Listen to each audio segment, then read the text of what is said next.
আমরা আল্লাহ সুবহানাহু ওয়া তাআলার পবিত্র নামে শুরু করছি। আমরা তার প্রশংসা করি এবং তার যথাযোগ্য মহিমা বর্ণনা করি। আমরা তার সকল সম্মানিত বার্তাবাহকদের ওপর শান্তি ও আশীর্বাদ প্রার্থনা করি, যার মধ্যে সর্বশেষ ও সর্বশ্রেষ্ঠ হলেন পবিত্র নবী মুহাম্মদ সাল্লাল্লাহু আলাইহি ওয়াসাল্লাম। জাম্বারের এই সুন্দর সকালে পাখির কিচিরমিচির শব্দের সাথে আমরা আপনাদের স্বাগত জানাচ্ছি। আজ হিজরি ১৪৪৭ সালের মহররম মাসের প্রথম দিন। গতকাল আমরা সময়ের পরিক্রমায় দাজ্জালের পদচিহ্ন নিয়ে আলোচনা শুরু করেছিলাম। আমরা পবিত্র কোরআনের সূরা আত-তাওবার সেই আয়াত নিয়ে কথা বলেছিলাম, যেখানে আল্লাহ সুবহানাহু ওয়া তাআলা সময়কে বিকৃত করাকে কুফর বা ঈমান বিরোধী কাজ বলে নিন্দা করেছেন। আমরা কোরআন থেকে বর্ণনা করেছি কিভাবে তৎকালীন আরবরা প্রতি ৩ বছরে একটি অতিরিক্ত মাস যোগ করে বছরে ১৩টি মাস তৈরি করে সময়কে বিকৃত করেছিল। তারা মূলত চান্দ্র ক্যালেন্ডারকে সৌর ক্যালেন্ডারের সাথে মিলিয়ে রাখার জন্য এই কাজ করত। আল্লাহ কোরআনে ঘোষণা করেছেন যে আরবরা সময়ের যে বিকৃতি ঘটিয়েছিল তা কুফুরকে কেবল বাড়িয়েই তোলে। আজ থেকে ১৪০০ বছর আগে আরবরা যা করেছিল, দাজ্জালও ঠিক একই কাজ করেছে। সে সৌর বছরকে নিয়ে ১২টি ভাগে ভাগ করেছে এবং চাঁদ দিয়ে বছর গণনার পরিবর্তে সে এখন সৌর বছর দিয়ে বছর গণনা করে। আর সমগ্র মানবজাতি তাকে গ্রহণ করেছে এবং অনুসরণ করছে। এর প্রমাণ অত্যন্ত স্পষ্ট। আপনি যে কোনো মানুষকে তার বয়স জিজ্ঞাসা করুন, কেউই আপনাকে চাঁদ অনুযায়ী তার বয়স বলবে না, সবাই সৌর বছর অনুযায়ী তাদের বয়স বলবে। প্রত্যেকটি সরকারি দলিলে পাসপোর্টে সৌর বছর ব্যবহার করা হয় এবং চান্দ্র বছরের কথা কেউ মনেও রাখে না। আর এটিই হলো কুফর। আজ আমরা পবিত্র সময়ের সংজ্ঞা নিয়ে আলোচনা করব এবং সূরা বাকারার দিকে দৃষ্টি দেব। মানুষ আপনাকে নতুন চাঁদ বা হিলাল সম্পর্কে প্রশ্ন করে। বলুন, আল্লাহ তা নতুন চাঁদকে সময় পরিমাপ করার এবং হজের তারিখ নির্ধারণ করার জন্য তৈরি করেছেন। আল্লাহ কোরআনে একাধিকবার বলেছেন যে তিনি আমাদের চাঁদ দিয়েছেন যাতে আমরা চাঁদের মাধ্যমে বছর গণনা করতে এবং সময় পরিমাপ করতে পারি। গত রাতে চাঁদ দেখা যাওয়ার কারণে জিলহজ মাস শেষ হয়েছে এবং মহররম মাস শুরু হয়েছে। আমি মাকাসারে চাঁদ দেখার খবর পেয়েছি। মাকাসার ইন্দোনেশিয়ার একটি বড় শহর। জাকার্তার মতো মেদান এবং সুরাবায়ার মতো মাকাসারও একটি গুরুত্বপূর্ণ শহর। যেহেতু গত রাতে নতুন চাঁদ বা হিলাল দেখা গেছে, তাই একটি মাস শেষ হয়ে নতুন মাস শুরু হয়েছে। কিন্তু আজ আর কেউ চাঁদ অনুসরণ করে না। সারা বিশ্বে এখন জানুয়ারি আর ফেব্রুয়ারির প্রচলন। এমনকি এখানেও ডিসেম্বর চলছে। জানুয়ারি মাস চাঁদ দেখে শুরু হয় না, চাঁদ দেখে শেষও হয় না। পবিত্র সময়ের মাস হারিয়ে গেছে এবং তার জায়গায় একটি বানোয়াট মাস প্রতিস্থাপিত হয়েছে। আর এটাই হলো দাজ্জালের কাজ। আমরা যখন এই বানোয়াট মাসকে গ্রহণ করি এবং পবিত্র সময়ের মাসকে আর স্মরণ করি না, তখন আমরা কুফুরের মধ্যে পতিত হই। এমনকি আজকের হজও আর নতুন চাঁদ বা হিলাল অনুযায়ী অনুষ্ঠিত হয় না। কোরআন হজের সাথে হিলালের সম্পর্কের কথা বলে, কিন্তু যারা সৌদি আরবের ক্ষমতায় আছে তারা এখন আর হজ নির্ধারণের জন্য হিলালের উপর নির্ভর করে না।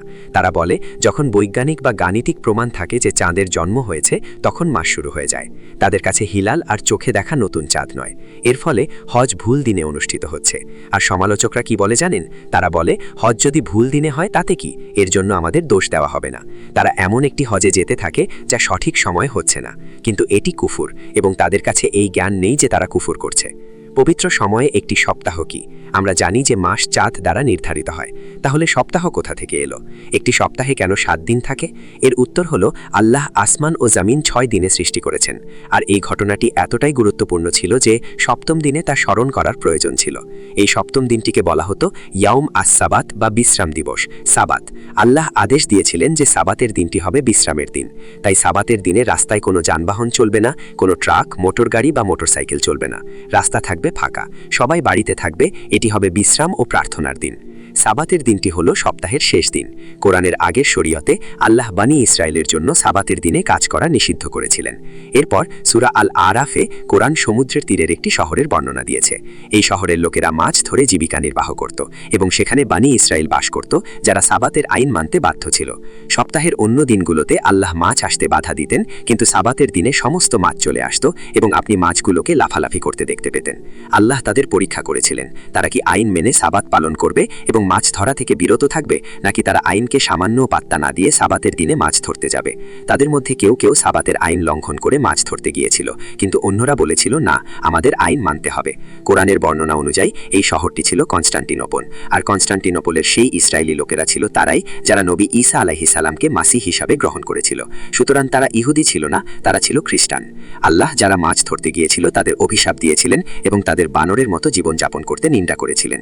এর মানে এই নয় যে কোনো মানুষ আক্ষরিকভাবে বানরে রূপান্তরিত হয়েছিল, কারণ আল্লাহ সৃষ্টি অপরিবর্তনীয়। বরং এর অর্থ হলো তাদের আচরণ ও নৈতিকতা ধীরে ধীরে পশুর মতো হয়ে যায়। আল্লাহর আইন অমান্যকারী সভ্যতাগুলো ধীরে ধীরে লজ্জাহীনতা এবং অনৈতিকতার দিকে ঝুঁকে পড়ে। এটিই ছিল তাদের ওপর আল্লাহর অভিশাপের প্রকাশ। এখন আমরা বুঝতে পারছি সাবাতের দিনটি কতটা গুরুত্বপূর্ণ। আমি যখন সময়ের পরিক্রমায় দাজ্জালের পদচিহ্ন নিয়ে আমার বই লিখব ইনশাআল্লাহ, তখন আমি প্রমাণ দেখাবো যে সাবাত এখনও এই নতুন শরীয়তে সংরক্ষিত আছে। এই নতুন শরীয়তেও আমরা সৃষ্টির 6 দিনকে স্মরণ করি, কিন্তু এখন দেখুন কি হয়েছে। 1 সপ্তাহের সময় ব্যবস্থাকে বিকৃত করা হয়েছে। আজ সারা বিশ্বে ইহুদিদের ছাড়া সাবাতের দিনটি আর সপ্তাহের শেষ দিন নয়, সাবাতের দিনটি এখন সপ্তাহের প্রথম দিন। সারা বিশ্বে রবিবার ছুটির দিন, এমনকি ইন্দোনেশিয়াতেও। সময়ের এই বিকৃতি হলো কুফর, আর আপনি এমন একজনও আলেম খুঁজে পাবেন না যিনি এই বিষয়টি শেখাচ্ছেন। পবিত্র সময়ে একটি দিন কি? উত্তর হলো, একটি দিন সূর্যাস্তের সময় শেষ হয় এবং পুরনো দিন শেষ হওয়ার সাথে সাথে নতুন দিন শুরু হয়। দিন যে সূর্যাস্তের সময় শেষ হয় তার প্রমাণ কি? পূর্ববর্তী শরীয়তে আল্লাহ সুবহানাহু ওয়া তাআলা রোজার বিধান দিয়েছিলেন। বনী ইসরায়েলের লোকদের সূর্যাস্ত থেকে সূর্যাস্ত পর্যন্ত রোজা রাখতে হতো। তারা সারা রাত এবং পরের দিন সূর্যাস্ত পর্যন্ত রোজা রাখত। এটাই ছিল রোজা। আর যখন আমরা হিজরত করে মদিনায় গেলাম, তখন মুসলমানরাও সেভাবেই রোজা রাখত। আমরা 17 মাস ধরে সেভাবেই রোজা রেখেছিলাম। আমরা সূর্যাস্তের সময় রোজা শুরু করতাম এবং পরের সূর্যাস্তের সময় রোজা শেষ করতাম। এটাই প্রমাণ যে দিন সূর্যাস্তের সময় শেষ হতো এবং নতুন দিন সূর্যাস্তের সময় শুরু হতো। এখন দেখুন কি করা হয়েছে। আমি গত বছর 31শে ডিসেম্বর কুয়ালালামপুর থেকে কেপটাউনে গিয়েছিলাম। আমি সন্ধ্যায় কেপটাউনে পৌঁছেছিলাম। আমি ক্লান্ত ছিলাম, তাই তাড়াতাড়ি ঘুমিয়ে পড়েছিলাম এবং বন্দুকের গুলির শব্দে জেগে উঠেছিলাম। আমি ভাবলাম দক্ষিণ আফ্রিকায় বিপ্লব শুরু হয়েছে, কিন্তু আমাকে বলা হলো না, নতুন বছরকে স্বাগত জানানো হচ্ছে। দিন আর সূর্যাস্তের সময় শেষ হয় না, দিন শেষ হয় মধ্যরাতে। প্রতিটি সরকারি দলিলে এখন দিন মধ্যরাতে শেষ হয়, আর পৃথিবীর সব মানুষ এটা মেনে নিয়েছে যে দিন মধ্যরাতে শেষ হয়। আর যখন 31শে ডিসেম্বর মধ্যরাত হয়, তখন তারা নতুন বছরকে স্বাগত জানাতে উৎসব করে। আর তাদের বইয়ে এই প্রমাণ লেখা আছে যে তারা কুফর করেছে। আজ সকালের জন্য এটুকুই যথেষ্ট। আমি আপনাদের 1 বছর থেকে 1 মাস, 1 সপ্তাহ থেকে 1 দিন পর্যন্ত নিয়ে গেছি এবং আমি আপনাদেরকে কেবল কুফর আর কুফর দেখিয়েছি। আর এগুলোই হলো সময়ের পরিক্রমায় দাজ্জালের পদচিহ্ন। আমি 80 বছরেরও বেশি দীর্ঘ জীবন যাপন করেছি। আমার অনেক মহান শিক্ষক ছিলেন। আমি আপনাদের যে কোনো একজনের চেয়ে বেশি ভ্রমণ করেছি। আমি ইসলামের কোনো আলেমকে এই বিষয়টি শেখাতে দেখিনি। আগামীকাল আমাদের শেষ সকাল, সুতরাং আগামীকাল আমরা নবীর একটি হাদিসের দিকে ফিরে যাব, যেখানে তিনি বলেছেন যে একটি দিন 12 ঘন্টায় গঠিত এবং জুমার দিনে যেমন আজ জুমার দিন, আসরের সালাতের পর এমন একটি সময় আছে যখন আল্লাহর কাছে করা যে কোনো দোয়া কবুল হয়। আগামীকাল সকালে আমরা দেখব আল্লাহ একটি দিনে যে 12 ঘন্টা দিয়েছেন তা কিভাবে ধ্বংস করা হয়েছে এবং তার পরিবর্তে 24 ঘন্টা স্থাপিত করা হয়েছে। কোনো প্রশ্ন আছে?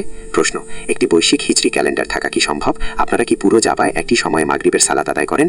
না, মোটেও না। পুরো জাবায় একই সময় সালাত আদায় করা সম্ভব নয়। জাম্বারে মাগরিবের সালাত জাকার্তার মাগরিবের সালাত থেকে ভিন্ন হতে পারে, কারণ পৃথিবী গোলাকার সমতল নয়। আর যখন আপনি এখানে মাগরিবের সালাত আদায় করছেন, অন্য কোথাও হয়তো এশার সালাত আদায় করা হচ্ছে। সুতরাং একটি একীভূত ক্যালেন্ডার থাকা সম্ভব নয়। পৃথিবীর প্রতিটি স্থান তার ওপরের আকাশ অনুযায়ী সময় নির্ধারণ করবে। এটি হলো চান্দ্র সময়। আমরা একই দিনে ঈদের সালাত উদযাপন করতে পারি না। ঈদের সালাত বিভিন্ন দিনে হবে। আপনি কোথায় আছেন তার উপর নির্ভর করে। সুতরাং উত্তর হলো এটি মিথ্যা। পুরো বিশ্বের জন্য একটি একীভূত ক্যালেন্ডার থাকা সম্ভব নয়। অন্য কোনো প্রশ্ন? প্রশ্ন: শেখ ইমরান হোসেন আমাদের আল্লাহর সময় ব্যবস্থায় ফিরে যাওয়ার আহ্বান জানান, কারণ সময় কেবল একটি প্রযুক্তিগত বিষয় নয়, এটি তাকওয়া এবং আখিরাতের দিকে একটি পথ। দাজ্জালের সময় অনুসরণ করা অন্ধকারে অন্ধকারে হাঁটার মতো। তাহলে আল্লাহর সময় ব্যবস্থায় ফিরে যাওয়ার জন্য আমরা কি সহজ পদক্ষেপ নিতে পারি, যাতে আমরা চাঁদ ভিত্তিক হিজরি ক্যালেন্ডারকে চিনতে এবং অনুসরণ করতে পারি? আমরা যদি পবিত্র সময়ের ব্যবস্থায় ফিরে যেতে চাই, তাহলে আমাদের কি করা উচিত? যখনই কেউ আপনার বয়স জিজ্ঞাসা করবে, তাদের উত্তর দেবেন না। তাদের বলুন যে চাঁদের হিসাবে আমার বয়স এ বছর। এটাই প্রথম পদক্ষেপ। দ্বিতীয় পদক্ষেপ হলো আপনাকে আপনার জীবন চাঁদ দিয়ে পরিচালনা করতে হবে। যখন আপনি নতুন চাঁদ দেখবেন, তখন আপনাকে কোরআন তিলাওয়াত শুরু করতে হবে। প্রথম দিনে আপনাকে সূরা ফাতিহা এবং পুরো সূরা বাকারা তিলাওয়াত করতে হবে। আপনারা যদি পবিত্র সময় ফিরিয়ে আনতে চান, তবে এটাই পথ। আমার বই কোরআন এবং চাঁদ পড়ুন এবং সেই বইটি অনুসরণ করুন।